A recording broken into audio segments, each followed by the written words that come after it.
Penyebaran COVID-19 di Malaysia.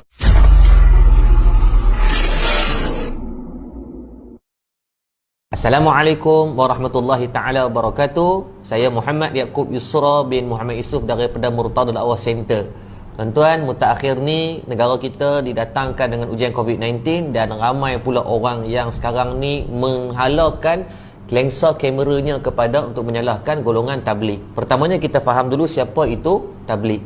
Tabligh adalah satu gerakan yang menyebarkan Islam yang diasaskan di antaranya yang dicetuskan idea oleh Maulana Ilyas Kandalawi rahimahullah taala pada tahun 1927. Dan di Malaysia secara rasmi pada 1950-an dibawa oleh golongan orang India Islam yang beragama Islam, dan masuk pada 1970-an orang Melayu Islam pun terlibat dengan jemaah gerakan tabligh. Baik, yang pertama, adakah gerakan mereka salah? Tidak, kerana mereka adalah salah satu mengambil sifat daripada sifat Rasulullah SAW yang kita belajar sifat yang wajib ke atas Rasul: siddiq, amanah, fatanah dan juga tabligh. Tugas mereka menyebarkan Islam, dan berdasarkan data mereka dah mengislamkan jutaan orang dah sepanjang hampir 100 tahun ini. Kita yang duk kecam ni belum tentu lagi mengislamkan orang, dan malah dalam fasa sekarang kita duk sebarkan kadang-kadang fitnah dan fakta yang tak betul, bertakut rosak pula Islam kita. Dah tak islamkan orang, takut kita pula yang akidah yang bermasalah.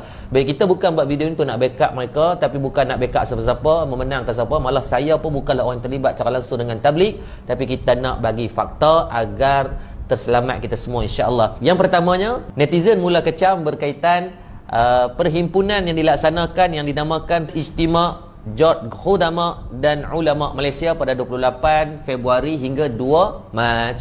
Maka yang pertamanya kena faham, pada perhimpunan dibuat pada 28 Februari belum diisytiharkan apa-apa berkaitan COVID-19 pada peringkat pandemik. WHO mula mengisytiharkan pada 11 Mac 2020.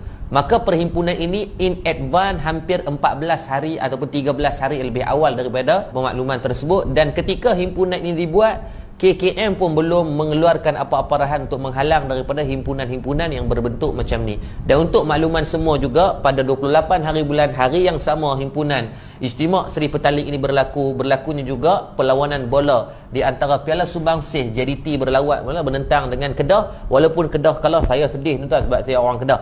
Tapi still perlawanan tu lebih ramai jumlah yang berhimpun daripada Seri Petaling. Dalam masa yang sama, kalau tuan perasan, ketika 28 Februari berlakunya langkah Hotel Sheraton daripada kalangan orang politik, still ada perhimpunan media berhimpun beribu orang ketika tu.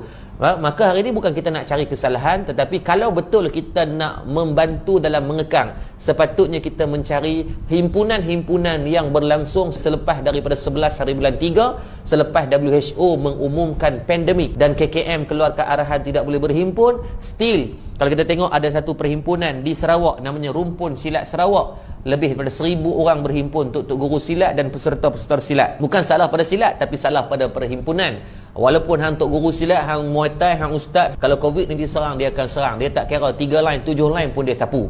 Yang kedua, berlaku satu perhimpunan di Teluk Bahang. Satu sambutan keagamaan disebut dengan Masi Magem di Teluk Bahang menghimpunkan hampir 30,000 orang. Maka hari ini bukan kita nak cari kesalahan, tetapi kita nak bercerita tentang fakta, bukan kita nak menyalahkan pihak-pihak tertentu. Maka kalau kita tengok daripada fakta, kenapa bermulanya wabak COVID-19 hari ini agak teruk. 17 hari bulan naik sampai sehinggakan 95 hari bulan, 18 80, 19 hari bulan 63, dan kemarin 48 orang.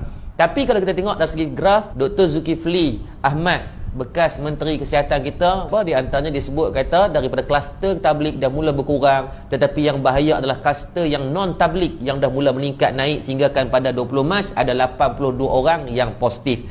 Dan kalau kita tengok bagaimana daripada pihak Syura Markas Dakwah Tabligh Seri Petaling dan daripada kalangan ustaz-ustaz yang terlibat dengan tabligh pun, mereka dah sedaya upaya. Saya tengok macam mana Al-Fadhil Maulana Mansur, mudir kepada Madrasah Seri Petaling, buat video berkali-kali minta agar semua datang buat saringan yang terlibat. Ustaz Abid Liu, Ustaz Farhan Da'i, Ustaz Maulana Helmi, mereka ni sedaya upaya dah usahakan. Dan kalau kita tengok data yang dikeluarkan oleh KKM pada 19 hari bulan 2020, 12 tengah malam, daripada 10,650 yang terlibat, 10,553 telah pun buat saringan. Yang tinggal cuma kurang daripada 1% sahaja kalau mengikut daripada data daripada KKM ini.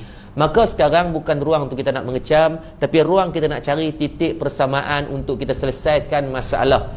Sebab kalau tuan-tuan kita tengok dengan ruang ini banyak berlakunya penyebaran fitnah yang tidak betul, seperti mana mereka viralkan kemarin dulu satu kes dibacuk, katanya seorang tabligh tidak mahu bagi kerjasama. Saya ambil gambar confident, gambar seketui besar gambar orang, tapi kemarin secara rasminya pada 21 hari bulan KKM keluarkan di harian Metro berkaitan penafian, kata dia tak bagi kerjasama. Malah dia kata KKM memaklumkan, kata dia bagi kerjasama yang sangat baik. Yang kedua, hari yang sama pada 19 hari bulan disebarkan satu berita, katanya jemaah-jemaah tabligh yang disaring di Hospital Ipoh, mereka berjalan di antara katil ke katil untuk sebarkan dakwah. Bila ditanya balik kepada doktor yang terlibat, doktor tu maklumkan mana tak masuk akal, tak logik, dan itulah tidak benar disebabkan peserta-peserta saringan COVID-19 maka diasingkan daripada klinik, daripada orang-orang pesakit-pesakit biasa. Saya tidak pasti siapa yang rajin sangat menambah dosa dan bagi orang buat dosa yang sama.